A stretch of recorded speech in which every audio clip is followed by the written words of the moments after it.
Cross examine mga kababayan ni Atty. Ferrer. Ito si Atty. Ferrer, defense lawyer ni Sara.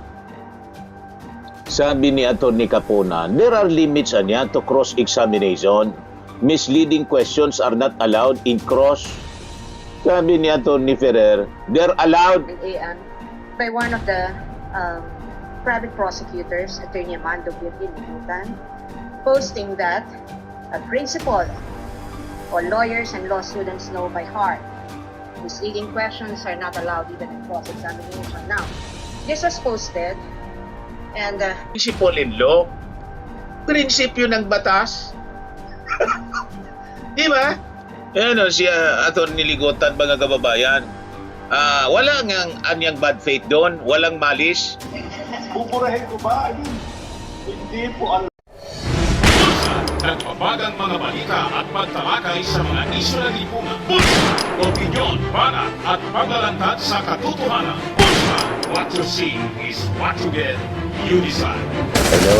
Hello po mga kababayan, si Dante Maravillas. Mangiyak-ngiyak mga kababayan at napikon yung defense team ni Sara Duterte. Lalo na po yung lead counsel nila na si Atty. Sison. Nireklamo si Atty. Ligotan ng prosecution. Paya kasi sila sa post. Mga kababayan, nagreklamo sa impeachment court kanina si Atty. Sison. In bad taste daw, yung naging post, mga kababayan, ni Atty. Ligotan. Anong in bad taste? Ang post po ni Atty. Ligotan, truthful. Yun man talagang prinsipyo sa batas. Ayaw lang ninyo mapahiya kasi lumalabas mali-mali yung inyong mga argumento. Ano ba? Sinupalpal kasi, mga kababayan, itong si Atty. Ferrer, yung defense counsel ni Sara, sinupalpal ni Atty. Caponan, pinangaralan. Sabi nga ni Atty. Caponan, pinipigil ko lang anya yung sarili ko na baka mapalo ko sa puwit, may spank. Ini-insist kasi ni Atty. Ferrer yung mga mali. Cross-examine mga kababayan ni Atty. Ferrer. Ito si Atty. Ferrer, defense lawyer ni Sara. Sabi ni Atty. Capona, there are limits niya to cross-examination. Misleading questions are not allowed in cross. Sabi ni Atty. Ferrer, they're allowed. Ngayon, nag-post mga kababayan itong si Atty. Ligotan. Kino-correct, pero wala man pinangalanan po si Atty. Ligotan ng prosecution tungkol sa misleading questions. Napikon po si Atty. Sison, nagreklamo sa impeachment court. Ito yung post ni Atty. Ligotan, mga kababayan. Sabi niya, in principle, all lawyers and law students know by heart misleading questions are not allowed even on cross-examination. Yun naman talaga po ang totoo. So napahiya, mga kababayan, kasi yung defense panel, lalo na po si Atty. Ferrer. Siyempre yung lead prosecutor, lead defense counsel nila, sasaklolo si Atty. Sison. Nagreklamo ngayon sa korte, sa impeachment court. In bad taste niya, nirereklamo si Atty. Ligotan na wala man pinangalanan si Atty. Ligotan sa post niya. the more important manifestation that I would like to make today, Your Honor, is in relation to a social media post that I happened to see. And this was posted at 11:29 a.m. by one of the private prosecutors, Attorney Amando Birkin-Libutan, posting that a principal or lawyers and law students know by heart. Misleading questions are not allowed even in cross-examination. Now, this was posted and picked up by Inquirer.net at 11:29 a.m. today. And I surmise that this has something to do with the exchange between the private prosecutor, Attorney Caponan, and the defense counsel, Attorney Ferrer, on the matter of the cross-examination question that Attorney Ferrer asked the prosecution's witness. And I have here a transcript because I find it troubling that the private prosecutor would do this in the middle of a courtroom hearing. Because as far as I'm concerned, impeachment court is also a court of decorum. And the rules on impeachment under Rule 18 actually prohibits participants, especially lawyers, from commenting about the merits of the case. Now, one may argue that this isn't about the merits of the case, that he probably was just commenting about what ought or ought not to do in a cross-examination, but we're not naive. What the private prosecutor is talking about, he's here, he can explain it. He can explain himself if the presiding officer so desires, but I really just find it in bad taste to do this at this time. And I think it is inappropriate to do that to a fellow member of the bar, because even as we sit on the opposing side of this hall, we remain to be both members of the bar, and as officers of the court, we owe each other respect, politeness, or even kindness. And it doesn't take one to be a lawyer to know that the first thing that our parents teach us to do is humility. Itinatama lang naman ni Atty. Ligutan at unang-una, mga kababayan, wala man siyang pinangalanan si Atty. Ligutan. Ang punto dito, mga kababayan, ipinagpipilitan ni Atty. Ferrer yung mali. Allowed daw yung misleading questions. Paano naging allowed yung misleading question? Doon sa witness, mga kababayan, nililito mo yung witness. Pwede daw na allowed yung misleading questions. Hindi maaari ang misleading question i-allow. Talagang mali. Kaya sabi ni Atty. Kapunan sa cross-examination na niya, it is not allowed. Tapos sinabi ni Atty. Ferrer, allowed niya. Nag-post ngayon si Atty. Ligutan, napikon sila kasi tinamaan sila ngayon, napahiya. Napahiya kasi talagang mali. Ba't kasi hindi na lang ninyo akuin yung mali? Di ba? Akuin ninyo yung mali, hindi yung ipagpipilitan ninyo yung mali. Kaya mga kababayan, pinanindigan talaga ni Atty. Ligutan. Wala niya akong sinabing pangalan, at saka paninindigan ko ito kasi this is principle in law. Prinsipyo ng batas. Di ba? Si Atty. Ligutan, mga kababayan. Wala anyang bad faith doon, walang malis. Pupurahin ko ba? Hindi po allowed ang misleading question. Hindi ko yan pupurahin kasi yun po yung nakasaad sa ating rules ng court. Buti sana kung I named somebody. Correct. If I said this is regarding this. Even that, kung pwede pang i-argue na there's nothing wrong with that. Basahin nyo yung posts. So in other words, attorney, hindi sub-judice yun. Hindi sub-judice. Yung debate. The timing. The timing yung paglabas ng post. That's a problem. Like what I said, kung pwede ako mag-post anytime, 24 hours a day, I think that is part of my right as a human being. To post something, nasa tingin ko, ano yung nasusulat sa rules of court. So you're Walang saying bad that faith, planning? walang bad faith, walang malice. It's just like saying 1 + 1 = 2. At that particular time, inside an impeachment case. No misleading question is allowed, is as true as the sun rising from Correct. the east and setting at the west. 1 + 1 = 2. There's nothing illegal about it. Pero attorney, Napahiya sila kasi mali ang ginagawa ng kanilang abogado. Sinasabi niya allowed yung misleading question. Nasa rules of court nga po, it's not allowed. So ang ibig mangyari nila, dapat silent lang yung prosecution at hindi sila dapat itama. Ano yun? Tama po? Bakit hindi pwedeng itama yung mali? Kailangan itama yung mali. Pag hindi mo na itama yung mali magiging tama sa paningin ng mga tao, paniniwalaan ng tao, yung mali. Kasi walang nagsabi, walang nagtama sa mali. Tama po? Yan ang problema dito, mga kababayan, sa kampo ni Sara Duterte, pati yung defense. Ayaw na i-mention yung mali, di ba? Yung mali sa kanila, tama. Ang mali talaga po na dapat punayin natin, yung naging komentaryo ni Sara Duterte, na yung impeachment court, yung inaatake na mismo niya, marked by pending Dalo, sabi mga kababayan ni Sara Duterte. Bakit tahimik yung defense counsel doon? Pati yung impeachment court wala pang sinasabi doon sa naging komentaryo ni Sara Duterte. Di ba? Na mismo ng credibility, integrity na ng impeachment court yung kini-question ni Sara. And in fact, kinall out na siya ng prosecution. Ito, prosecution calls out VP Duterte for attacking impeachment court's integrity.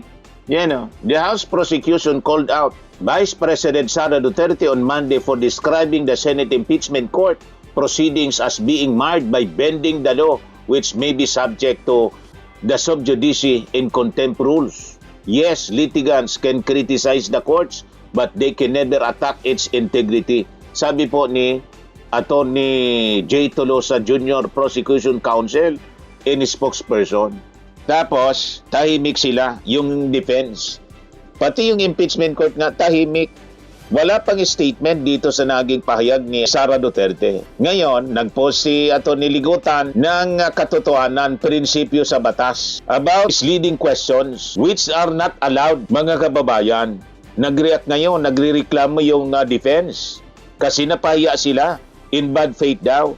Pinanindigan ngayon ni Atty. Ligotan. Tama yun po. Kaya sabi ni Fiscal Fred Nuhara sa kanyang legal analysis and statement commentary, do not ask misleading questions, Anya. Allow me to comment on this. During the impeachment trial, I observed a young defense counsel conducting cross-examination. While the witness was answering, counsel interrupted her because the testimony was unfavorable to her client. Yan ang ginawa ni Atty. Ferrer dito sa witness ng prosecution, si Dil Ocampo, COA auditor, mga kababayan. Sabi ni Fiscal Fred Nuhara, the prosecution niya promptly objected and requested that the witness be allowed to complete her answer. In response, defense counsel justified the interruption by asserting that she enjoyed wide latitude on cross-examination and further declared that misleading questions are allowed. That proposition niya is erroneous, maling-mali, sabi po ni Fiscal Fred Nuhara.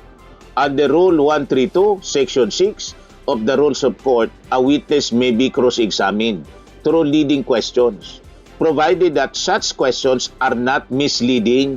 Dapat hindi misleading, meaning dapat di mo nililito. Misleading, hindi mo dapat nililito yung witness, kasi pag nililito mo na, niloloko mo yung testigo para hindi makapagsabi ng totoo na unfavorable doon sa kliyente mo. Yun ang in bad faith. Pinabaliktad ninyo eh. Kayo yung in bad faith and in bad taste, mga kababayan. In bad taste daw, sabi ni Atty. Sison, in bad taste sa inyo kasi napahiya kayo, kasi kinoreksyonan kayo, kasi nga mali kayo. Dapat naman talaga koreksyonan kayo kasi mali.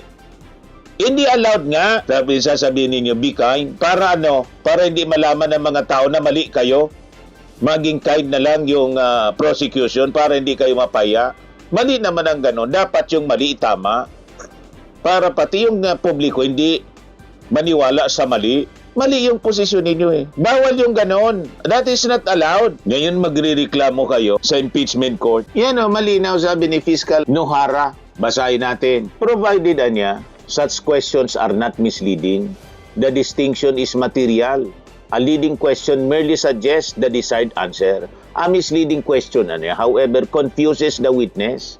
So nililito niya yung witness, distorts the facts, or improperly puts words into the mouth of the witness. For this reason, courts consistently sustain objections to misleading questions as they impair the witness' right to render a fair and truthful testimony. Counsel likewise disregard a fundamental principle of trial advocacy.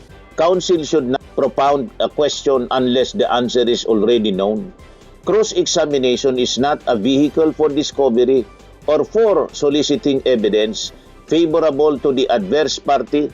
Its purpose is to test the accuracy, credibility, and veracity of the witness, to expose contradictions, and to elicit matters favorable to the cross-examiner.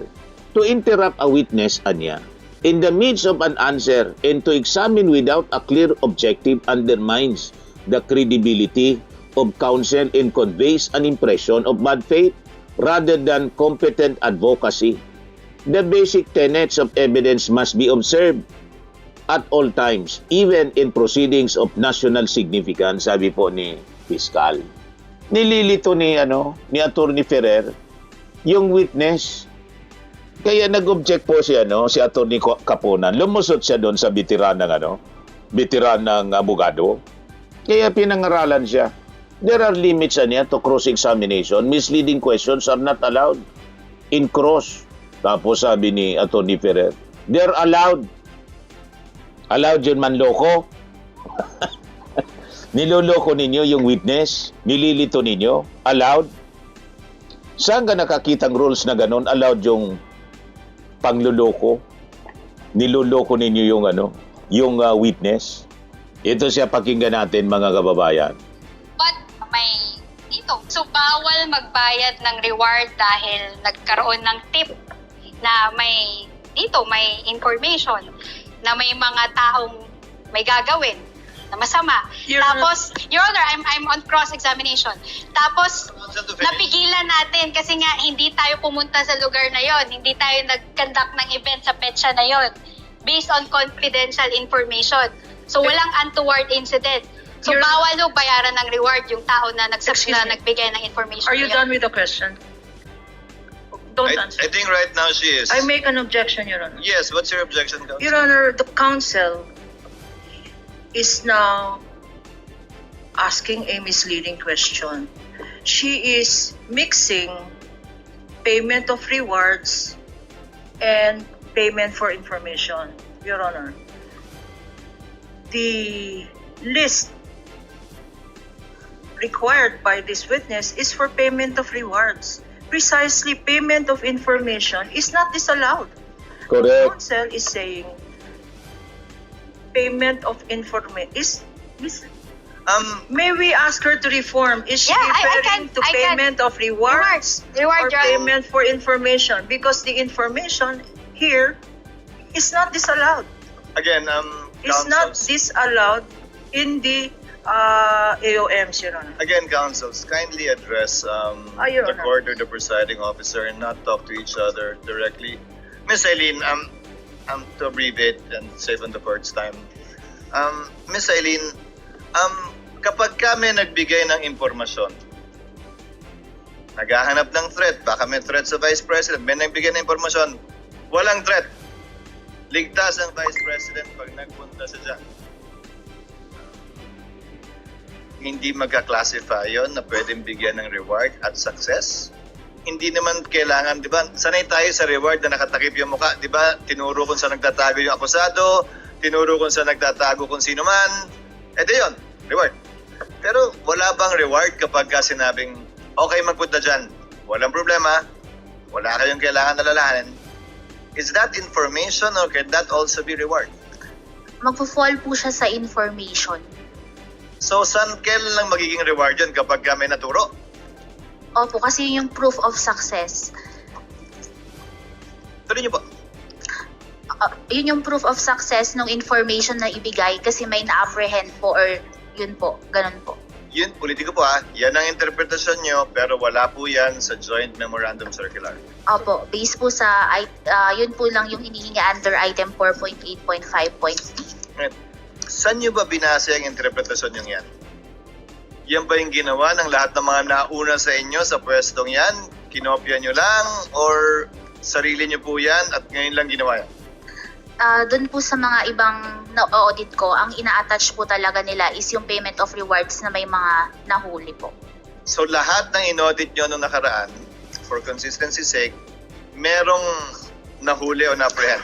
May ganun pong mga naka-attach na mga dokumento. At tulad dun sa iba, kapag walang nahuli o na-apprehend sa reward, ine-AOM o dinidisala o sinususpend nyo?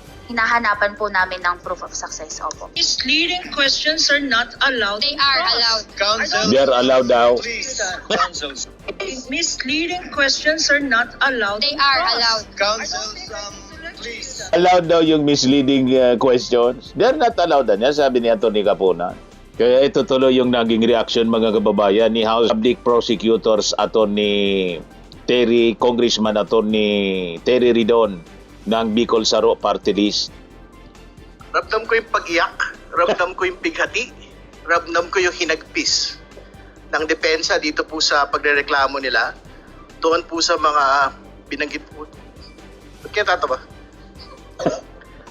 Doon po sa mga binanggit po ng depensa ang ito pong nagdaan. Pero dalawa lang po yung tanong. Ito po ba ay may pinangalanan? Pangalawa, is it based on the merits? I don't think so. Kasi po yung sub-judice rule ang pinag-usapan po dito talking about the merits of the case. But what was Attorney Ligutan actually talking about? Hindi ba? He was basically stating a principle of law on misleading questions. Correct. Hindi ba? So, Ayaw nilang tinatama, kinukorek. Hindi ba? But Malinaw na mali sila eh. Judicial rule. So, I think it is out of place. Dapat itabi nung pong presiding officer ito pong pag-iyak ng depensa dito po sa bagay po na ito. But again, we will respect the determination and decision of the Senate Impeachment Court on yung pong mga allowable utterances and statements of the parties. But it is very important to set clear. Mahalaga po sa publiko na maunawaan po yung aktual na detalye nung pong araw-araw, oras-oras, linggo-linggo po na itinatakbo po ng paglilitis pong ito. Wala po sa loob ng paglilitis mismo yung nagbibigay po ng paglilinaw doon po sa bakit mahalaga sa tao yung pong paglilitis. Bakit mahalaga yung piraso ng ebidensya doon po sa ordinaryong Pilipino. Yung nagbibigay po ng konteksto nito ay yung pong nagsasalita whether prosecutor defense sa labas po ng paglilitis. So, very important po na ma-strike po yung balance dito po sa bagay po na ito. Kasi we do not want a trial that is divorced from the understanding of the public. Very important po na masapul po ng mga kababayan po natin bakit mahalaga yung usapin ng pananagutan, bakit mahalaga na pag-usapan yung bawat piraso ng ebidensya. Technical naman ito, very document-based man ito, at parang mahirap man itong unawain at the level po of the trial. Kaya yun po yung talagang hihimukin po namin, yung pong Senate Impeachment Court sa susunod pong linggo na strike po yung pong balance sa bagay po na ito. So yun, mga kababayan, ang mainit na balitaktakan sa impeachment trial kanina. So yun lang po mga kababayan, ako po si Dante Maravillas. Bye-bye, God bless. Swimming and lifting cream, pinapahid po sa mga pulses in affected area. Mainam po sa paninigas ng mga kaso-kasuan. Ito naman po, Automax Radiant Serum. Sa mukha naman yung application, anti-aging po siya. You will look 10 years younger than your age. Sa mga cancer patients naman po, baka lang gusto ninyo itong itry. Neng siya red mixed fruit drink. Hindi mo po siya gamot, food supplement siya. Kaya lang, gawa siya mga kababayan sa goji berry. Yung goji berry, may anti-cancer properties. O ngayon, yung mga inquiries ninyo, dumiritso na lang kayo sa aming messenger sa Facebook para masagot namin agad. Ayos pa? Ayos na ayos niya, Mr. Maravilla. Sa mga naghanap po ng malinis and spacious fitness gym, pumunta lang po kayo sa aming Colossal Fitness Gym. May Grab car rental din po kami. But anyway, ito po pala yung aming bagong product na binibenta online. I am worldwide amazing pure organic barley powdered drink mix from Australia. Negosyo to ng aking anak na architect entrepreneur Riz Maravillas. Ayan po. Kontakin na lang po ninyo siya, Riz Maravillas on Facebook. Ang mga health benefits niya, boost immunity, improves digestion, enhance energy levels, packed with antioxidants, prevent cancer. Ito naman po yung bago naming product na binibenta online.